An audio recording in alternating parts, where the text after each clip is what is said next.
Hello students, welcome to the class of digital signal processing.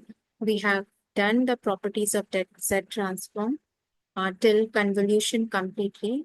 We also discussed the conjugation property. First, today we will start with an example of the conjugation property, and then we will do the property of multiplication of two signals in the time domain, which results in their convolution in the Z domain. So for that, we will be doing the proving, and then we will move on to the Parseval's theorem. And that will be these two questions will involve only the proving part mostly, because lesser questions are asked.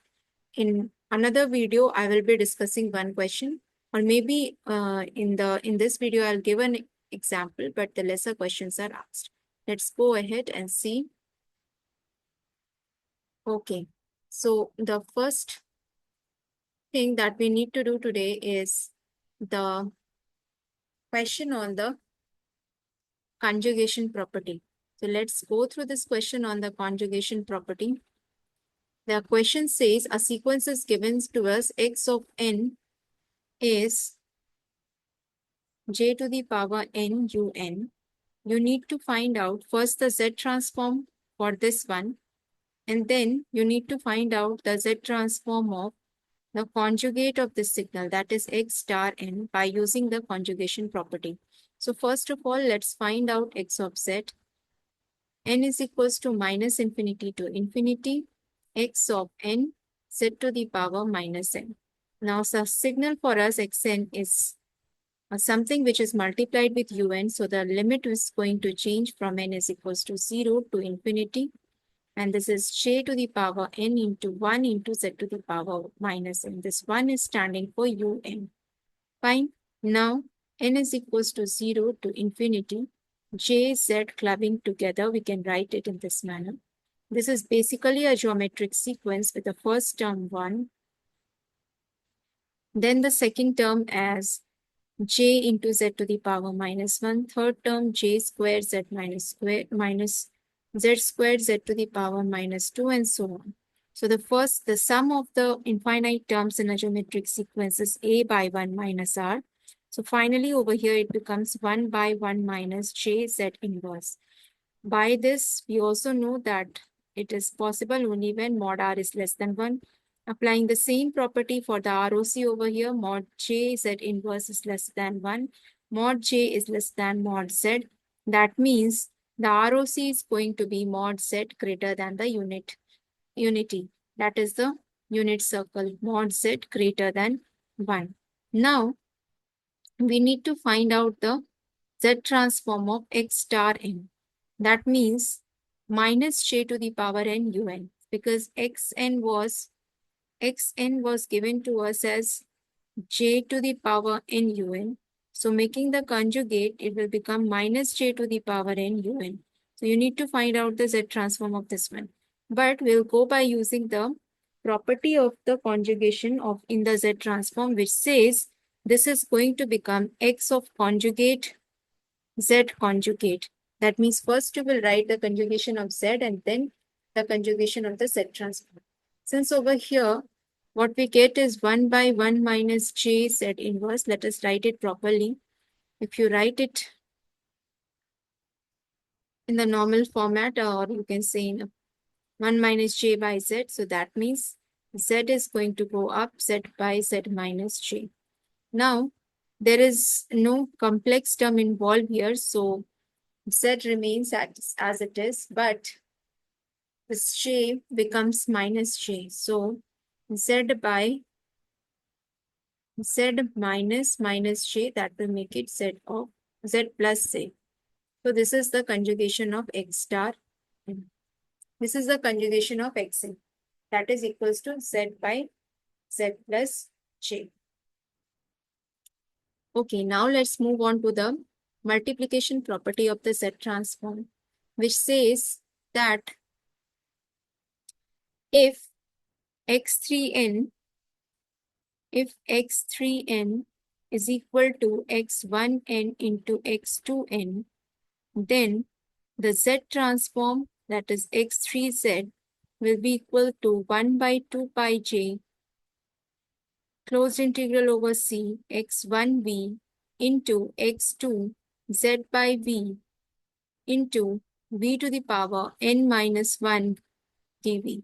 So let's go ahead and prove this one first, and then we will go on to the next property, that is the Parseval's relation. Fine. So first, in order to prove this, we will use the, first we will write the proof over here, and then we can go ahead. This is going to become x3 x3n z to the power minus n, right? This is going to become x3n z to the power minus n. x3n z to the power minus n. N is going from minus infinity to infinity. Again, you can write this as x1n into x2n z to the power minus n. Now, you have to keep in mind that you have to take out the inverse Z transform for one of this signal. First, you will have to write inverse Z transform for either x1n or x2n. Let us write for x1n.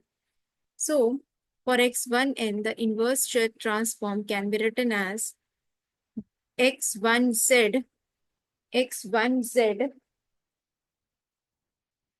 z to the power n minus 1 dz. This is the normal way of writing the Z transform. But if you change the, for the time being, if you change Z to V, if you change Z to V, okay, and you have a 1 by 2 pi j. If you just change Z to V, then it is going to become x1v v to the power n minus 1 dv, just to avoid the confusion. Now this is an equation which we are going to put in this one. Let us take this as 1 and this one as 2. Putting 2 in 1, what we are going to get is n is equals to minus infinity to infinity. Okay. Now we will be writing it 1 by 2 pi j. For the x1n, what we will be writing is, this is the closed integral over c. Here also I forgot to write it. Closed integral over c. So x1v into v to the power n minus 1 into x2n z to the power minus n. Now what we are going to do is changing the order of summation and integration. So, because they are linear operations. So what we are going to do is 1 by 2 pi j, and this closed integral here, then x1b.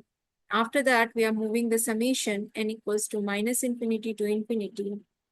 x2n, see this z to the power n minus n and v to the power n can be written as z by v whole to the power minus n.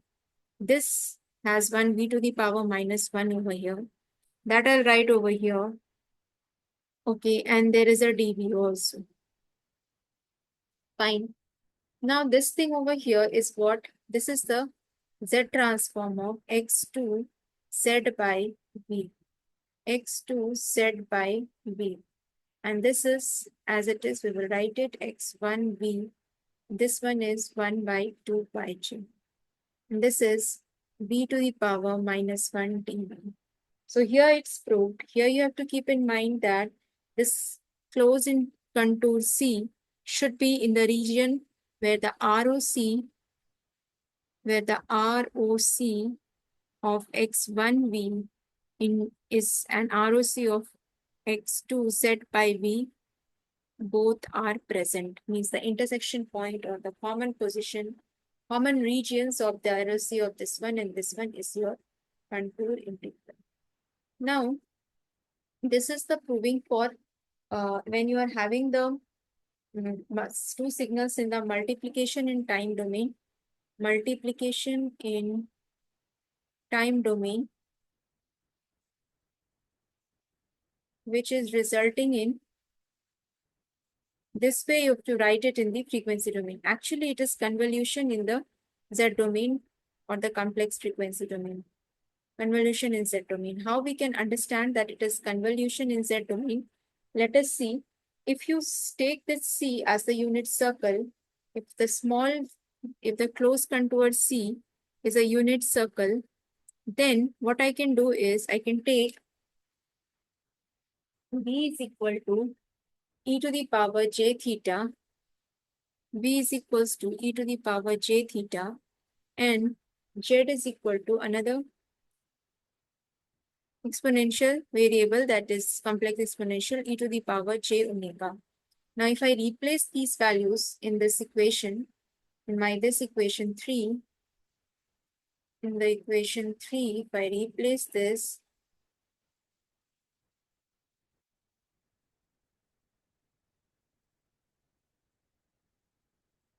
then what will I get is 1 by 2 pi j, 1 by 2 pi j, closed integral over c, x1b it was there, so e to the power j theta, x2 z by b was there, so e to the power j omega by e to the power j theta. And then you had v to the power minus 1. For that, you can write e to the power minus j theta. And then you had dv. So if you want to write dv, so dv, if you differentiate with respect to d theta, what you're going to get is j e to the power j theta. Right? What you're going to get is j into e to the power j theta. So here it is going to come j into e to the power j theta. Now this j, this is your d theta. So this j is getting cancelled with this j over here. And this e to the power minus j theta into e to the power plus j theta, these two will become equal to 1. So finally, what you have over here is 1 by 2 pi close integral over c x1 e to the power j theta into x2 e to the power j omega minus theta and d theta. Fine.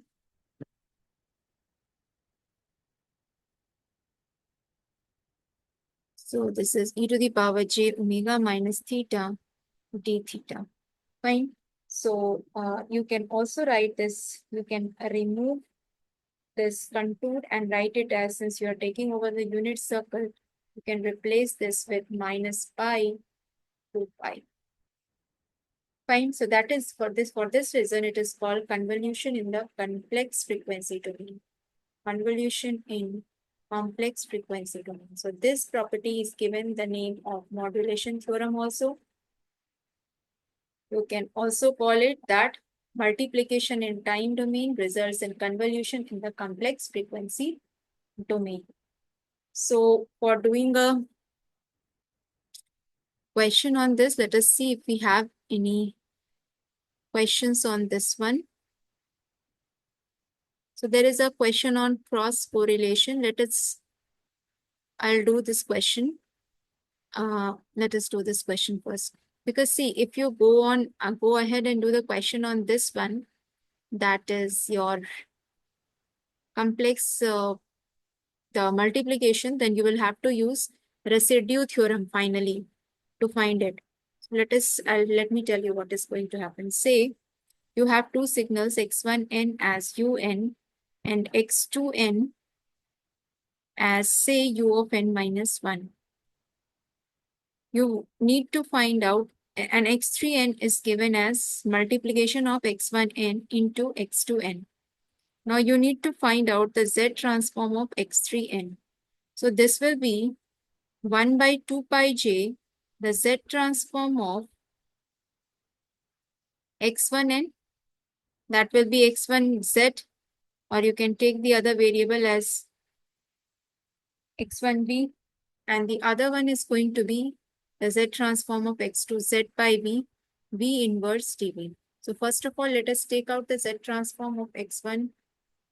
So that is going to be x1n. First we will take out the z transform. This is going to be 1 by 1 minus z inverse. If I take the z transform of x2n, this is the z transform of x2n, then this is going to be what? So first I am writing here over here z, x1, x2 z, then it is going to be z to the power minus 1 divided by 1 minus z to the power minus 1. Now replace these variables, that is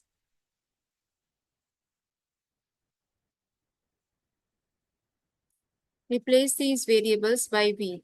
So here if I replace it by v, it will simply be 1 by 1 minus v inverse. You can write it as 1 by v. So v goes up, you have v by v minus 1. In this one, you will have to replace by z by v. So if you replace it, okay, first let us write it in a proper format. 1 by z, 1 minus 1 by z. This will become 1 by z divided by z minus 1 by z. So now it is 1 by into z, 1 by z minus 1. So if you replace this z by x2 z by v, then it is going to be 1 by z by v minus 1. That will become v by z minus v. Fine. Now you have to find out the integration of this part. That is 1 by 2 pi j closed integral c. The first one is, so it was the ROC is outside the unit circle. That is true. Now you have the first one z transform as v by 1 v minus 1. And the second one as v by z minus v. And also you have v to the power minus 1 dv. Right? You have this as v to the power minus 1 dv. So this is going to become 1 by 2 pi j closed integral over c. This is going to become what? V by v minus 1 into z to the z minus v dv. Now the integration of this type needs to use residue theorem. So we will be discussing that in the inverse set transform. Then we can do it. Fine. So let us wait till that point. Okay. But this is the way we use the multiplication in time domain is turned into the convolution in the complex frequency domain. Now, a small question on a property of correlation we will be doing on the correlation property of Z transform. Correlation. So what is correlation? Correlation simply means that you have the convolution of one signal and the conjugate of the other signal. That is your correlation. Over here you see, this one is your correlation. Xm correlated with Ym. It is denoted by small r. If you have two signal xy, then you do the correlation of these two signals, then it is going to be same thing as the convolution, only with, say I am going from n equals to minus infinity to infinity, then this will be x of n, and this yn will become minus of y of m is going to become minus k. This way. Okay, you will be shifting it with the opposite after reversing the signal. So when you are taking the Z transform of this one, first let us, if say the Z transform of x1n is x1z and the Z transform of x2n is x2z, then the correlation of the Z transform of the correlation, that is Rx1, x2, you take the other variable over here, then it is going to become Z transform of, you'll have to do the convolution property into over here, but with x1n into x2n minus l. And finally, the thing that becomes that the final thing that you have to keep in mind is it will be x1z into x2 z to the power minus 1. That's it. Means you have to take the Z transform of one signal and the time reversed of the other one. Let's go ahead and do a question from here. So you have two signals given by xn equals to 1, 2, 3, 4 and yn is equal to xn is equal to 1, 2, 3, 4 and y of n, this is equal to 4, 3, 2, 1. Right? 4, 3, 2, 1. Now we have to take out the Z transform of the correlation of xy. Okay. So first we will take out xz. Since you can see this is a one-sided sequence and all the things are up from 0 it is starting, towards the right it is going. So it's going to be 1 plus 2z to the power minus 1, 3z to the power minus 2 plus 4z to the power minus 3. For this, the other one, it is going to be yz will be 4 plus 3z to the power minus 1 plus 2z to the power minus 2 plus z to the power minus 3. Now, the property says that xz into xz should be multiplied, just see over here, xz should be multiplied with y star z to the power minus 1. Simple multiplication. Y star z to the power minus 1. Now, if you are using z to the power minus 1 and also using y star, it just is equal to y to the power z minus 1. This part is just equal to y of z to the power minus 1. So, if you see it, this is going to be changing of the sign over here for everyone.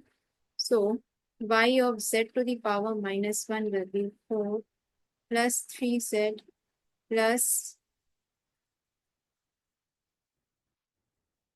2z square plus z. Now multiply these two and you'll get the answer. That is xz into yz to the power. So the answer is going to be this one. Answer is not given. Oh yeah, this two you will multiply, you'll get the answer. Okay. So this is all for today. We did the correlation, we did the conjugation, and we also did the multiplication of the proving of the multiplication. In the next class, we will be doing the Parseval's theorem, initial value theorem, and the final value theorem. So on these, for the Parseval's theorem, we will be doing just the proving, and the initial and final value theorem, we will concentrate more on the problems. Thank you, everyone.